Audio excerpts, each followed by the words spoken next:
In this podcast, my co-host Alice Danadu and I look at our greatest Test 11 of the 21st century. Let's get into it. Ladies and gentlemen, it's the top Test 11 of the 21st century. It's definitely got the juices flowing. It's got the mind buzzing, definitely what we need for a Saturday. Coming up with this list, I think Darren feels the same. I have an entire page of different players. Names just keep popping in like, epiphanies in my mind. I don't know how you feel about that. Yeah, it was quite difficult, like sitting down with a blank piece of paper with numbers 1 to 11. Knowing that you only have 1 to 11 to fill, but you can think of like 30, 40 players that are probably standout performers, the world through. So it's been very difficult to narrow down all that to 11 players. It'll be interesting to see what you've got down for positions and what I have. Okay, I think a lot of our players are going to be the same, but then again, I think you and I have some bias in terms of who we choose. Like we have personal players that we just hold in higher regard than most people do. For me, I'll come right out and say that Mohammed Yusuf's in my top 11. He probably wouldn't appear in many other people's top 11, but he's there and he's not going anywhere. And I assure you, he's an asset. I knew that name was coming up. But okay, should we look? Let's start from the top. So let's look at openers. I think the first thing I did was just throw down the greatest of all time that appeared to play in the 21st century. That was the easiest thing to do. So I think those players will obviously pop up, and that's just Lara, Ponting, Kallis, Tendulkar. Those are shoe-in and they've almost fill up half the team, which makes it so impossible to choose the rest because you can't not put them in, and then there's just no other place left. So our honorable mentions, at least mine's going to be at least another 11 players, and I'd feel very bad if I didn't mention them. It would be an injustice. Okay, well, we can get to them, the bench warmers. We can get to the bench warmers later. But yeah, let's start at the openers. So for 1 and 2, this was quite difficult to narrow down for me. But for one, I had 4 players that I really would consider as my openers, and I think I'll say them. And honestly, I think 2 of them are the same for us, and that's because of the chemistry between them and the partnerships they've had, and that's Lanka, Hayden. Yep, I had number 1. I had Hayden, and you want to say your next 2 pairs that you. It was very close for me, but I mean, if you're going to open the innings and score 300 of less than 300, I have to put you there. A little bit of an X factor player, Viranda Sehwag. I've got him there, and then. That's number 2. Are you serious? Okay, yeah. No, but I knew that we were going to think the same. And then Captain Courageous, dude, you have to have him there. Graeme Smith, a solid opener, but probably 4th out of the 4 people I considered. Yeah, that was also quite a difficult one for me. I felt like Graeme Smith should be there, but when I compared him and some of his stats to the other 2, I thought, they probably pipped him to it. Like, if you look at Matthew Hayden, he averaged 50 at the end of his career, over 103 games. A scary X Factor player that can just take the game away from you at any point in time. And Sehwag the same as well. X Factor player, extremely good at the lofted shots and that kind of stuff. And that, he averaged after 104 tests, 49. Sehwag would be a bit on and off in terms of form. Like he'd be for a series or 2, he'd have lower scores. I think that's what puts the consistency of Hayden and Lanka above him. And I think if we can just move along swiftly and settle on those 2 to open the innings for us. Okay, so we're going to go for Hayden and Lanka at 1 and 2. I think so, yeah. Okay, let's move on to number 3, a very pivotal position in the batting order. Yeah, you're premiering a batsman who can open as well. Most of the time, he's going to have to come out in the first few overs. I'll let you say who you have because I don't know who's my number 3. I'm just going to blindly agree with you. Well, I had to put in probably one of the greatest of all time. I had to put Sachin Tendulkar there. I just thought, with that position and his record, it kind of belongs to him, I think. A number 3 specialist as well. I think that's a position he batted in for most of his career. 200 over 200 test matches. I don't know, 200 on the dot actually. At an average of 53 over 200 games. That's pretty damn impressive. You'll probably never see that again over that amount of longevity. Well, I think there's only one person that can probably. I think he's coming in. I think he's coming in at number 4 there. Our king all-rounder. So number 4. Who have you got at number 4? I've got Kallis, man. Okay, well, he's a bit lower down in my batting order, but I do have him on my list. At number 4, I put Brian Lara. You do want him coming in a bit higher up in the order because he can have those mammoth innings of 400 and whatnot. So it is a good idea. My bad. So I think we would put him in at 4th. Okay, so number 4, we're gonna stick with Brian Lara. I mentioned his innings of 400 not out versus England, and he ended his career with an average of 52, nearly 53, which again pretty impressive for the amount of time he was playing cricket. And now I think you might, let's see what you think for my number 5. I think the next 2 batsmen are also shoe-in batsmen. It's just the order in which we put them in, and I think it's Ricky Ponting and Jacques. Okay, I haven't got Ricky Ponting in my top 11. But is that not just because you're South African and sour, Darren? No, not all the time he blixemed us and tortured us over the years. It's because at number 5, I've put my wicketkeeper batsman, also one of. Well, the wicketkeeper is a discussion in itself. That we have at least 3 or 4 names that seriously need to be considered. Okay, well, at number 5, I've put Kumar Sangakkara. Of course, yes. Talk about that average, Darren. That will blow most non-cricket fans away. That average of 57 over his entire career is probably one of the, well, at the moment, the best average on my Test 11. So mine as well. It's that just speaks to it, and his wicket keeping is probably one of the greatest besides. An underrated captain throughout the years, but that's because of Jaiwadena right beside him. Also one of the greatest Test captains of all time. But yes, definitely one of. But then if you're going to have him keeping, what about Gilly, man? I mean, what's going on with that? The guy's coming in with the tail and averaging 50 over his career of over 100 Test matches. That's mythical stuff. That's stuff that. Okay, we'll have to. Okay, so number 5, I've got Kumar. So what are we going to do with it? Are we going to keep him at number 5? Are we putting someone else in, like the Pontings or a Kallis? I think we need a specialist at number 5, Darren. I'll be honest with you. I think we should take. Can we agree on Kallis at least and not Ponting? Okay, I'll agree with that. So number 5, we will put in Kallis. Okay, and I'll do you a favor here, and I'll take Ponting off my list because I've also been traumatized severely by him over the years.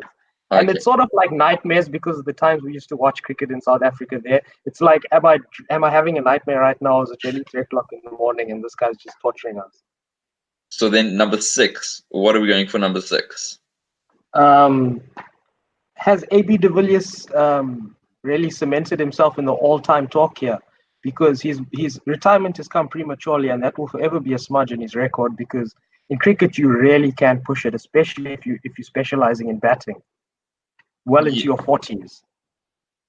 Yeah, I agree. All time, I don't know. And then, at number 6, that's that awkward position in the batting order where you've got to be able to bat well with the higher top order batsman, but also be able then to bat well with the lower order as well, and have that dimension to your game.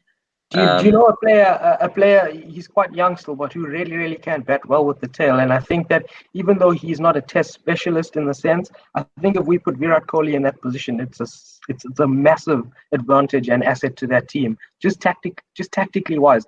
He's averaging in the high 50s for his Test career. I think he has the highest average pretty much of all time for ODIs for current players. He's just an absolute behemoth of a player, and definitely too soon to mention him in the same breath as some other Indian greats, but definitely on the right track to get there. Okay, so who are we going for number 6? We got to decide. I'll take Virat Kohli, man. Even though Okay. I don't think he's a Test number 6, but that's where I'd put him. Okay, I'm happy with that. So Virat Kohli at number 6 then. That's a pretty strong lineup already. Backman. So that's number 1, Hayden, 2, Lanka, 3, Tendulkar, 4, we've got Brian Lara, 4, we've got Lara, yeah. 5, we've got Jacques, 6, Virat Kohli. So now 7. And then would be our wicketkeeper discussion, yeah. Wicketkeeper batsman. Okay, and since you've taken out my option there of Kumar Sangakkara, no, he's. I think. But you know, we have to. Okay, we'd be doing it injustice if we didn't mention Mark Boucher. He's up there, but I think they do put him to the post when it comes to numbers and also visually watching them play over the years. I think also mentality-wise, Gilchrist has it over Boucher, as well as Sangakkara.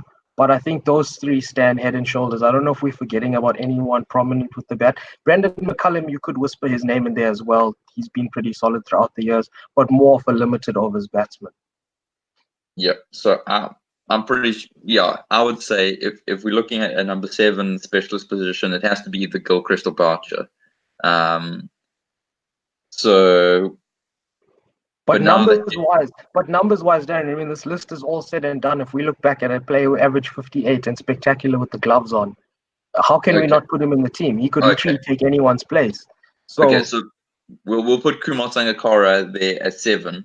A little bit lower down than he usually bats in the batting order, but still not bad to have someone that averages 57 batting at number 7. And then I think we'll take Gilchrist as our 12th man as well. We'll put him there straight away because running on the water and the orange slices at he's going to bring on the bananas and whatnot. I think those 2 are right there, man. If I was in charge of that team, I'd literally swap them out every Test or every series because you need both of them in there. Okay, so now we're getting into the last 4. So your main bowling positions. I think, do you want to go from 11 up? So we'll go 11, 10, 9, 8. Okay, we'll go start 11, and you have to have McGrath. The greatest number 11 of all time. The greatest tail end of all time, Glenn McGrath. With 563 wickets in his career at an average of 21. Not too bad. That is absolutely spectacular. I think he is Mr. Fundamentals because if you look at the way he played, he also in the same breath as Sean Pollock, Chaminda Vaas, those guys who really just kept it straight and true, man. There's a special sort of talent in getting wickets with that sort of bowling mechanism. I think he's just like line and length specialist. He could you could probably put a 5p down on the wicket and he'll hit that thing 6 out of 6 balls. I'd give him pretty much 6 out of 6. I remember going back to the Ashes. I can't remember what year it was. I don't know if it was the 2005 Ashes. Probably 05 or 6. If that was a bit off towards the tail end of his career, Australia definitely not at their best at that time, but maybe around about then. But the spells that he bowled, where he would pretty much hit a little square on the pitch every ball of every over for 10 overs on the trot. His accuracy was amazing, and just watching his motion was so fluid, and just had such a good flow to it and consistency that I don't think we've seen in anyone else. I think if aliens came to Earth and said, "Show me what this bowling thing is," I think we'd produce him as this prototype human being to show people how to bowl. Pretty much the textbook personified. Okay. Number 10, definitely, in my opinion, challenging for that 11 spot with the bats, Murali. He's right up there in terms of the worst all-time Test batsman. Well, I don't know how you feel about that. For number 10, I've put Dale Steyn. A slight bias, but also just because I've seen Steyn get close to 70 with the bats in Australia. So, yeah. So and he's got 431 wickets. He's still playing at an average of 22 and 26 5-wicket hauls, which is quite impressive. So again, I'm on my list here. There's going to be a very, very harsh sort of deduction. And from what I can see going into a test match in any condition, so you say I'm going to produce a green wicket, and in the next test I'm going to produce a bone dry wicket. Man, you got to have the combination. Can you imagine the combination of Murali and Warne on either end? You're not going to know which direction the ball's turning, which direction it's drifting. Your whole team's just going to be chopped in half. But then I'm left with the conundrum of comparing Dale Steyn to Brett Lee, and I don't want to do that because I'm South African. So you saying you want to go with 2 spinners? Yes, I'm saying that. Wow. And even if you were playing in Australia, South Africa, England, you'd still go with two spinners. Honestly, Darren, I would, because I've seen those guys turn it on pitches that don't turn. And I guess makes sense, but I've seen it. With Jacques Kallis as well, you do have that bowling option up the order as well. So okay. So let me pose you this question: if you had to sit either Murali or Warne, who would you sit? Sit out. Yeah. Murali. What's your reasoning for that? Because it's not numbers, because Murali trumps him on numbers. Well, yeah, he does trump him on numbers, but from this, I was going with a three-seam attack with 1 spinner, and I picked Warne just because I am a leg spinner actually as well, so that might also be a bit of a bias. Just for the people who don't know out there, I just had a flashback of like grade 10, me standing behind the wicket keeping to Darren, literally shouting Shane Warne when he bowled, just to try and intimidate the opposition batsman. So yes, that did happen. So I can see why you'd put him in there. Okay, so if I put Shane Warne at 8, and then 9, I put James Anderson, also still playing. I believe he's probably one of the best, opening bowlers with the new ball. He's one of the best swing bowlers of all time, but in English conditions, Darren. Remember that he's not the, like, I've seen him bowl in South Africa, and he was good, but he was not 21st century all time sort of. So his 565 wickets and an average of 26, does speak to his class. Okay, so now we're in the longevity of the man for James Anderson to be bowling from the James Anderson end in certain test matches, that's something you probably never ever see again. So 8, 9, 10. I think our list would probably differ when it comes to this, but I just want to mention who I'd pick. I would have Murali, Warne, and Lee with Dale Steyn closely nipping at the heels of Brett Lee. Once Brett Lee shows any sign of weakness within training, Dale Steyn's taking his place. But Darren, how can you leave out Brett Lee? That doesn't make sense. It's not. I just wanted some more diversity in the side as well, not pick the no. Brett Lee is a bona fide certified serial killer, man. He's the guy who's keeping the opposition teams up at night. Okay, I'll give you that. So I'm happy. We have to pick 1 spinner. So which spinner are we picking? We'll take Warne. Okay, we will have Warne at 8, and I'll drop James Anderson and bring in Brett Lee at 9, Dale Steyn 10, and Glenn McGrath 11. Okay, I'll relinquish Murali at 10 and put in your who did you say at 10 again? Steyn. Okay, cool. I'm happy with Steyn, definitely. Okay. I think Lee Steyn from either end would be something that I'd hope to see one day when I'm in heaven or something like that. Imagine if they were bowling together or in their primes, like when they first got onto the scene and that, like Brett Lee bowling at 155, 160 Ks, Dale Steyn on the other side doing the exact same. I think that would be a hell for any batsman. Do you want to run through the whole team now? Yeah, do you have sure. it in order? Yeah, sure. I'll do the first 5 or 6 and you can go from there. So at 1, Hayden. Let's do the full names of the guys. 1, Matthew Hayden from Australia. 2, Justin Langer from Australia.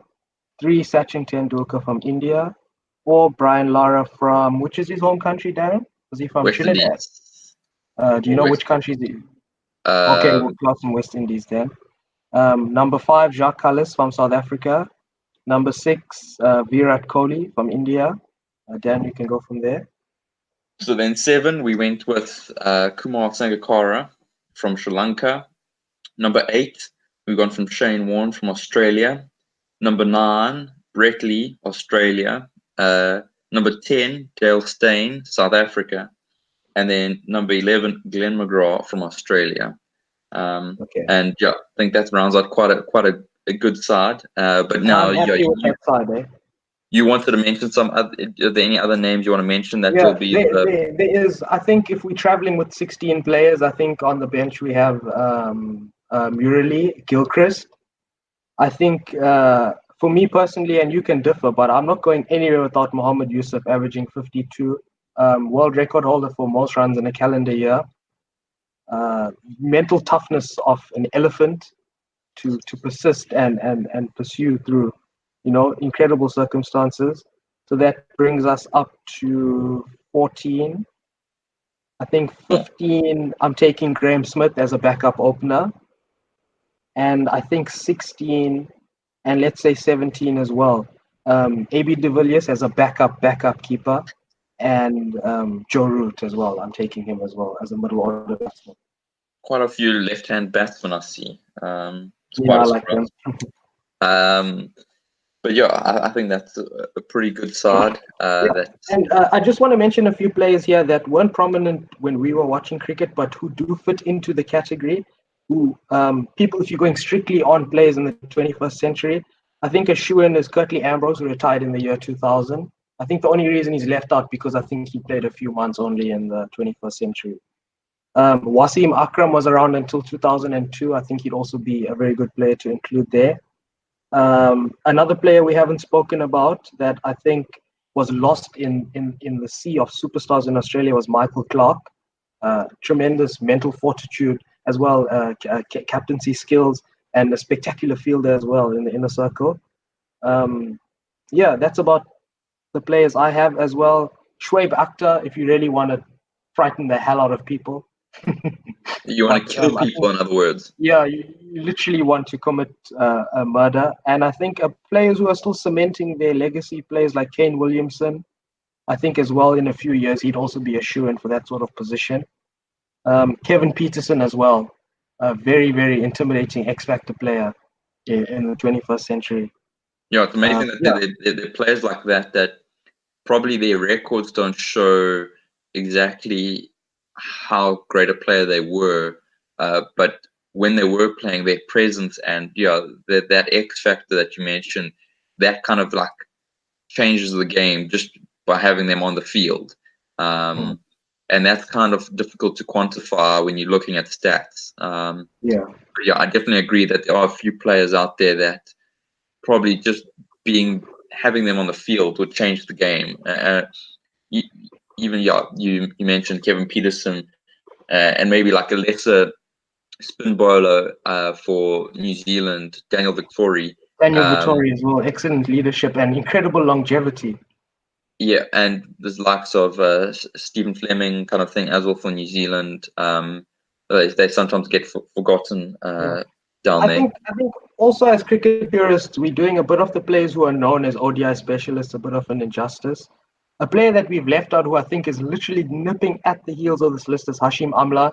It's just that he started his career slightly too late to be considered an all-time great 21st century player. Number speaking, you could make that argument any day of the week and he'd be in the list. But yeah, I think he's also probably traveling with the team as well as a backup if they're going. And just a few players who I think are more reserved for the ODI list that for that reason won't be mentioned here. I think guys like Shivnarine Chanderpaul from West Indies. He was a good test player, but more known for his ODI prowess. Also in the same boat as well, Ramnaresh Sawan. Andrew Flintoff, I think could also be, an argument could be made for him. That's about the players that I'd mentioned. I think Waqar Younis also just scraped into the 21st century. He retired in 2003. And then obviously Michael Hussey as well, incredible average. Thanks for listening. Catch you next time.